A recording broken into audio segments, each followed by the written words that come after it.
Kayak Fish Nation, Drew Clark here, member of the Hobie Kayak Fishing team. Today we're going to talk about maintenance on the Mirage drive. I am not good at taking care of this as much as I should be, and this weekend I paid for it. We launched out of La Jolla and about a mile offshore. This happened. Both of my masts fell out of the Mirage drive, leaving me stranded with nothing but a paddle. Drew, how did that happen in the first place? I'm a bad parent. What holds those masts in? Alright, so the masts are notched. We'll get a zoom here. The masts have a notch. Manual zoom. This notch here goes into this receptacle here, and there's a set screw that locks it into place. Over time, just torque and use and vibrations and abuse, that set screw can back itself out a little bit, and it did somewhat miraculously on both of my masts within 10 minutes of each other. Do you think your really strong legs and hard paddling had anything to do with it? I think I have freakishly strong legs, and that I put so much torque on my Hobie Mirage drive that I probably avoided the warranty. Okay, to fix this problem, or even better, to prevent it from happening, we're going to take the fin off, reinstall it properly, and I'll show you how to keep that set screw tightened down and what to watch for to prevent any disasters at sea. The sails are attached at 2 points. One is the point that we had a failure with here at the stainless steel mast. The other point is in this model is a screw with a bolt on the back. On newer models, it is a pin. When you received your Hobie, you also received one of these. That's not a knife. Knifey spoony. There's a reason that you received one of these, and that is to keep these tight. So we're going to follow manufacturer's guidance here and tighten down the set screw.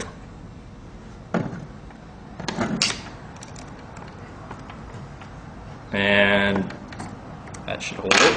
And we just twist this back around.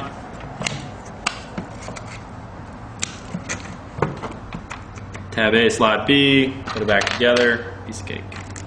As Drew's putting in that final bolt, good reminder, you can put some blue Loctite gel on that set screw to hold it in there a little better and prevent that from happening in the future. Now you tell me. I've already put it in. Yeah, we don't have any blue Loctite gel anyways.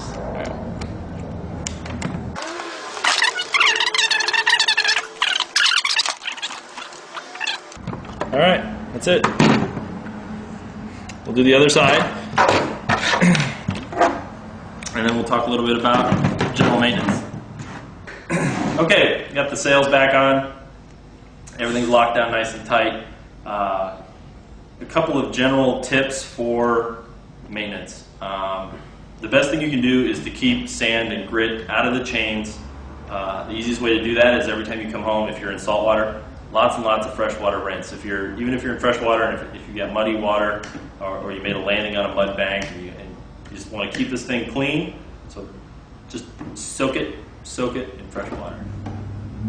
So besides lots of fresh water, the only other thing I've ever done to Mirage drives is use WD-40. There are some interesting discussions on the Hobie message boards. Search for an author named Roadrunner, and he did some tests with some different spray-on lubricants.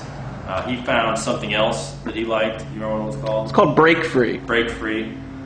He liked it a lot. WD-40 has worked for me. This chain is this drive system's 2 years old, and the chain still looks like new. It's still shiny. That's like the one bit of maintenance that I do is I just sort of hose it down with some WD-40 every few trips, and it's run very well.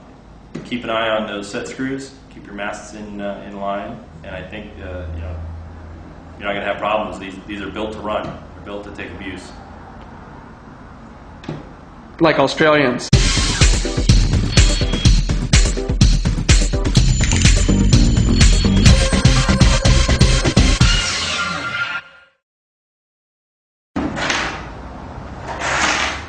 So Drew, now that you've got your fixed, what's some general upkeep you can suggest on the Mirage drive to keep it running in optimal, supreme, from the factory condition? Right. Clearly. Optimally. Not the like right what would person. you suggest? Not the right. Would you But Hey, well, what I've been told, the best thing you can do for your Mirage drive overall, do you have any recommendations? yes, rinse it in distilled baby spit after every run. From the of a pocket fox.